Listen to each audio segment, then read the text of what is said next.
দর্শক, কেন্দ্রীয় শহীদ মিনারে রয়েছেন সহকর্মী সাইফুল রিপন এবং আলিমুজ্জামান সাফন। সরাসরি যোগ দিচ্ছেন তারা। প্রথমে যাচ্ছি সাইফুল রিপনের কাছে। সাইফুল, ভাষা শহীদের শ্রদ্ধা জানানোর সর্বশেষ কি তথ্য রয়েছে আপনার কাছে, আমাদেরকে বিস্তারিত জানাবেন। পার্বণ ২১-এর প্রথম প্রহরেই ভাষা শহীদদের শ্রদ্ধা জানিয়েছেন রাষ্ট্রপতি এবং প্রধানমন্ত্রী, এবং এর মধ্যে কিন্তু সর্বসাধারণের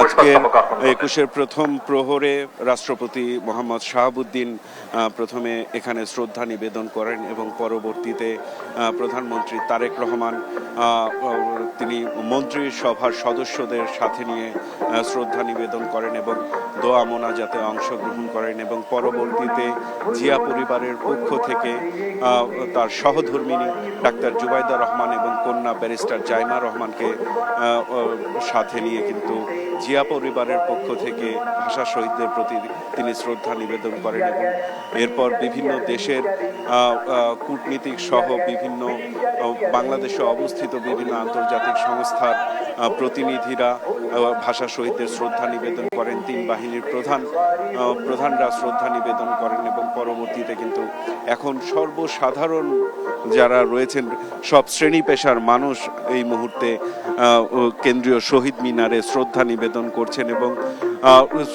শ্রদ্ধা জানাতে আসা সাধারণ মানুষের সাথে আমরা কথা বলে যতটুকু জানতে পেরেছি যে তারা যেটি বলছেন যে দেশের মুক্তিযুদ্ধ থেকে শুরু করে গণতান্ত্রিক যত আন্দোলন এবং দেশে যে গণতন্ত্র পুনঃপ্রতিষ্ঠা পাওয়া সবকিছুর পেছনে প্রেরণা হিসেবে কাজ করেছে এই ২১-এর চেতনা, এবং এই চেতনাকে সমুন্নত রেখেই দেশে গণতান্ত্রিক ধারা সমুন্নত থাকবে এমনটি প্রত্যাশার কথা কিন্তু তারা জানাচ্ছে। এবং এখানে শহীদ মিনারের অন্য প্রান্তে রয়েছেন আমাদের সহকর্মী সাফওয়ান। আমরা তার কাছ থেকে জানতে চাইব যে শ্রদ্ধা জানাতে আসা মানুষ, সাধারণ মানুষ, তারা আসলে কি বলছেন।